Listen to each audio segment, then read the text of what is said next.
Good evening, folks. This is Ron Landry here with the Matt Ryan Show, episode 71.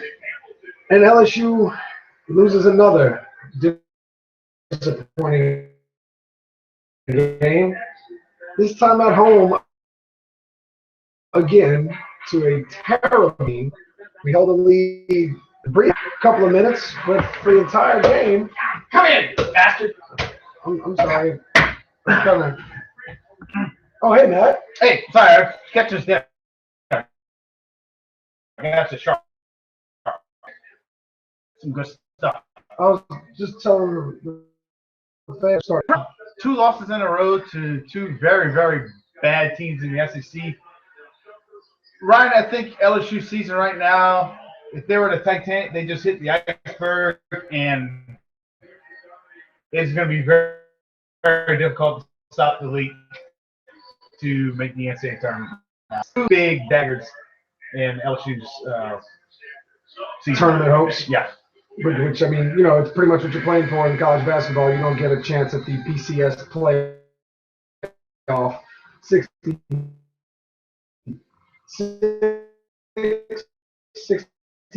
teams. It's 68 Didn't get a shot at the national championship against who had not won a road game the entire year. who was 9-10, 0-7 on the road, only 6-3 at home. You know, LSU is going to be third round NIT team at best this year. We have gotten progressively. Johnny Jones. He's starting to get outcoached every game now, I think. Every game. I think Jarrell Martin has been very disappointing in the way he's been playing, especially the way he's been hyped up. Times will play well. Blocks, but you know, LSU was not hitting the 3, and despite having been in the bonus down the stretch, continues to try to hoist. We again start missing free throws, this time at home. It's a recipe for disaster, Ryan. This is the most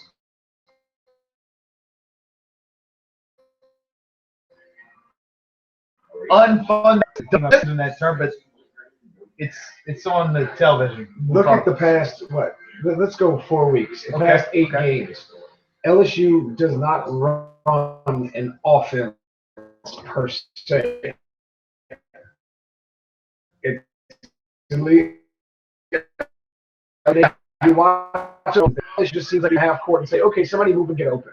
Yeah, and they don't move it, and then it basically looks like the old John Brady offense where it's like, all right, dribble around, pass around perimeter, 5 seconds up on the shot clock. Jordan Mickey take off balance 3-point shot, you know, something like that. Hornsby, yes, the baseline double screen for him to get a 3-point shot. They ran it unsuccessfully time and time and time and time again. I think Johnny Jones and Les Miles has been hanging out a lot because they keep beating their head against a brick wall, trying to do the exact same damn thing. We're putting into the hardest part of our schedule with Alabama at home on Saturday, who again sucks. Then we have the best team in the nation and the undefeated Wildcats coming on Tuesday. Then 2 road games. Then we host Florida. Matt, he said it before we came live. There's a chance LSU could lose all 5 of those games and end up 16-11 down the home stretch. Or does the LSU team that they're going to beat the LSU team that they've been all year in being consistent and being inconsistent and play their best ball against the best teams?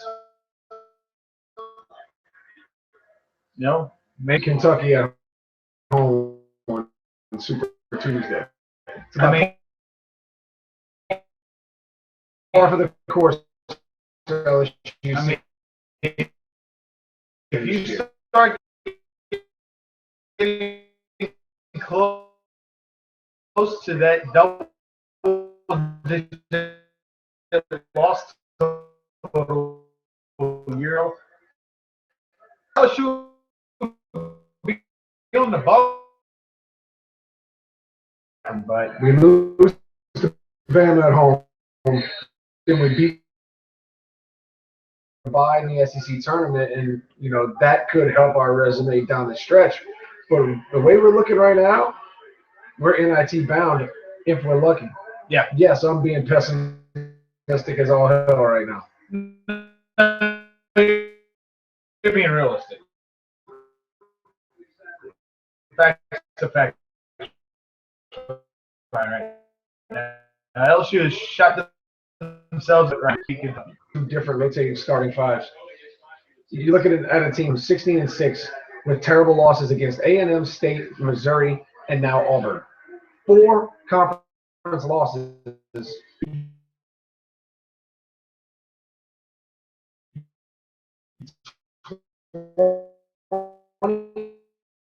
And 2 right now. Probably ranked in the top 25 at 20-2. This loss is too scratching our heads, wondering what in the hell is going on in the Peanut. Yeah, it's like they've regressed this year. But man, that's all you can really hash on it. That is what it is. Hopefully they can get it turned around. Trying to remain hopeful, but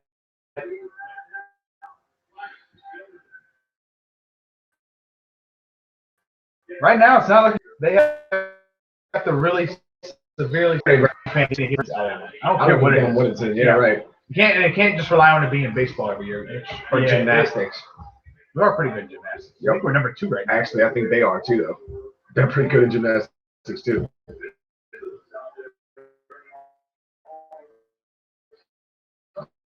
But with that said, let's go to the happy points. Let's go to the happy points in football. For the last time in probably about 2 or 3 months, we'll be talking football, just because nothing will really be going on.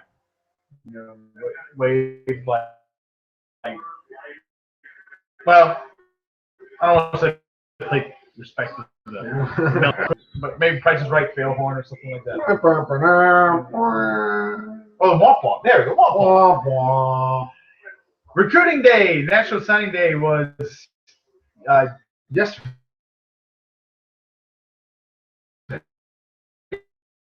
Yesterday. Yes, that's right, because we had a special Thursday. Oh, well, I rivals like my people, so. Right.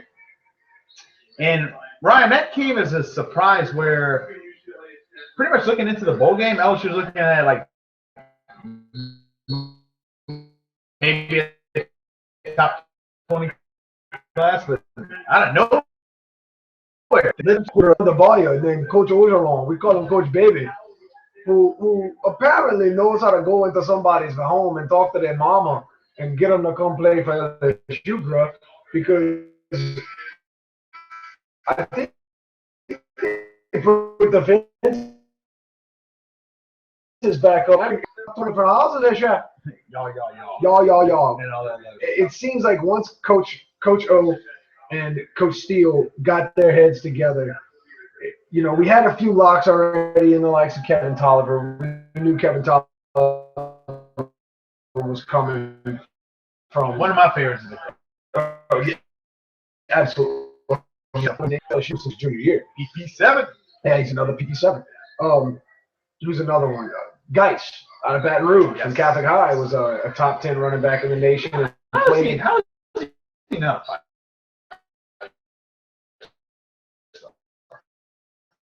Because the nation and if you want to go back to the Under Armour All-American game, yes, he was a standout. Another running back, since we're on the topic, is Brissett. Was debating between LSU and Texas and stayed home. That was kind of one of the first booms that was a surprise. Brissett was projected to go to Texas, stable running back. That's right. Especially with Charlie Strong there now. He looks to be seriously rebuilding the Longhorn program. I think they finished like number 12. So yeah, they were up there. They were up there. How patient the Longhorn fans can be with it. Right.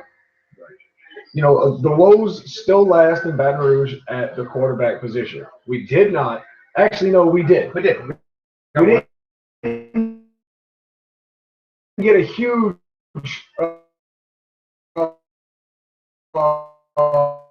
premier quarterback on National Signing Day, but we did get the two-time state champion, 6A quarterback from. Do you think that maybe had something to do with it? Quite possibly. And then, not to mention, you already have Jennings and have. Yeah, I know. Most South fans, oh, Jennings, they didn't do jack. You know what?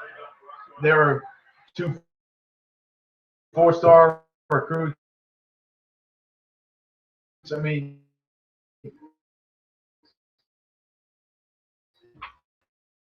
give him a chance to start eventually. But I think with McMillan, I think you're going to see much of what happened with Anthony Jennings his freshman year. You're going to get a red shirt, get a year into the system, because we have 2 able-bodied quarterbacks in Baton Rouge already. In Harris and Jennings, right? And I think the real talk going into the 2020, look, for something was going on in that offense where he was not able to run it efficiently time and time again. Hence Jennings starting the majority of the season. I think now it's open season. I think Harris has to close on this deal. And he's going to get into the fall. I think he's going to let it play out. I think it's a smart decision to make it. Yeah. Because Jennings could learn the offense. Cam Cameron's also come out and said he didn't tailor it to Jennings and Harris's talents. Except for maybe the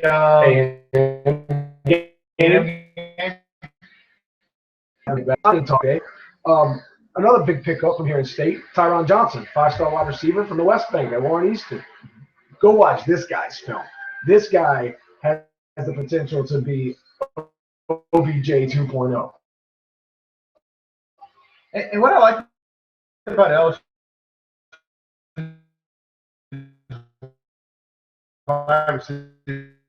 the tall guys since Terrence Tolliver and Ruben Randall. Wow. Both those guys are over 6'3".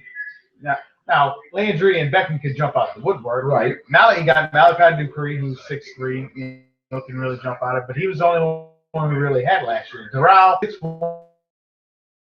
6'1", 6'2". And that's why you would see it last year with Brandon Harris and Malachi Dupree, the throw it up in the end zone type of play. Right. The fade route, which they seem to hit on pretty well. They did. I'm really excited about this year. He's an athlete. He's 5'11". He can play anything from cornerback. Miles says he's going to use him on offense as well. Yeah, no, I'm sure he'll be excited about that. Yeah, maybe he'll be being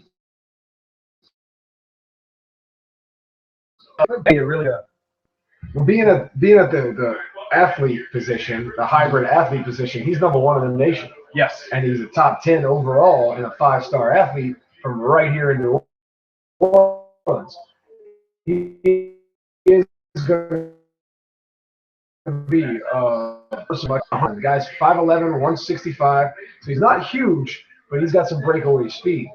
My favorite of our recruits that we have is one of our early enrollees in David Dupree. It's a 5'11", 240.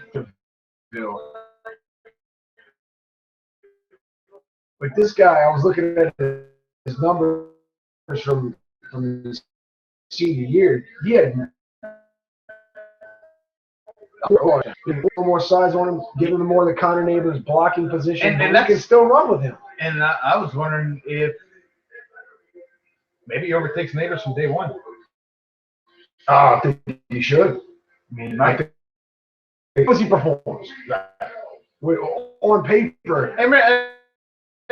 And remember, these are just freshmen. 17, he's coming through. I think it's the first time LSU has had back-to-back top 5 classes in, I want to say, maybe since around the beginning of Miles, like 05, 06 or something like that. Which would have been like this is right around like the Jamarcus Russell there. Regardless. Correct me if I'm wrong, but last time we had two back-to-back top 5 classes. Okay, that's mistaken. We said 2015 was going to be the year. Yes. A lot of talent coming in, a lot of talent already developed. And we started, what, 17 freshmen this year? And the number 2 class from last year have a whole year experience.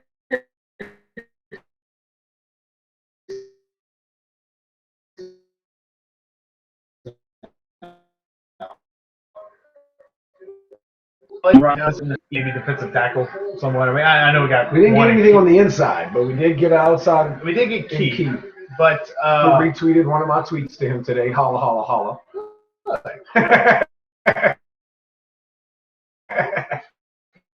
Yeah, you did load up on the offensive line. That kind of came out of nowhere. I don't want to say it was needed because, I mean, we mauled guys left and right. But you're losing Lyle Collins to the draft, you know, and can't. I'm guessing.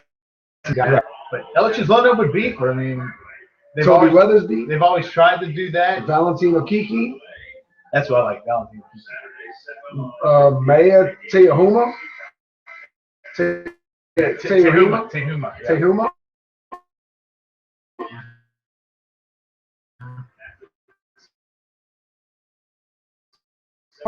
They both had for years. Oh, yeah. But LSU's finally been able to maybe snag some of these guys that have been rated. Now, this is just freshman ratings. I mean, we're not going to know until 3 years from now. Jacob Hess was a 2-star. As a matter of fact, not one player who was in the Super Bowl this past weekend was a 5-star recruit out of high school. Not one. There you go. 100. That's right. Marshawn Lynch was only a 4. Was it? How many people on these teams? 55? 55 now? Active roster for the game. 53 and 46 active for the game. Coming out of high school. That was one of the best football games I've seen in a while. Absolutely. Absolutely. But guess what else is coming?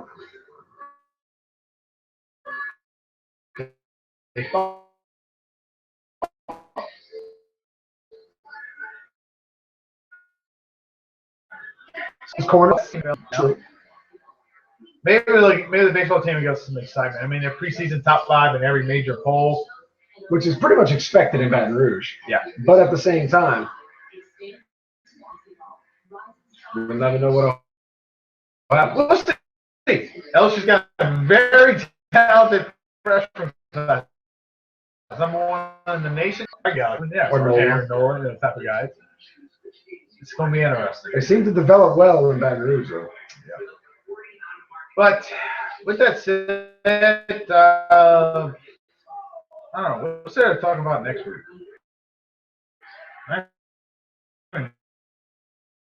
No.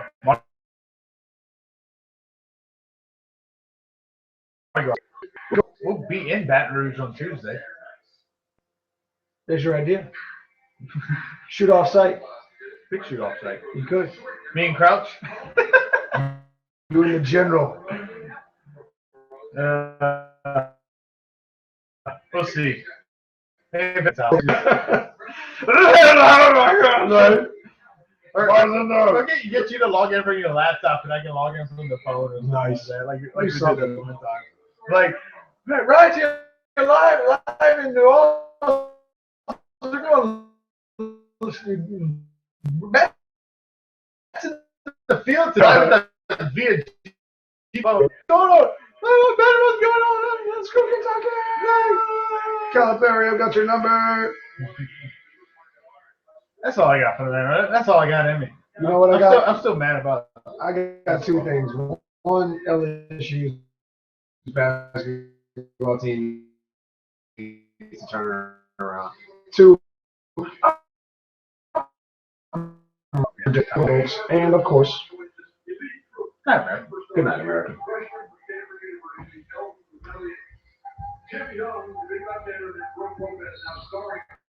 Ah!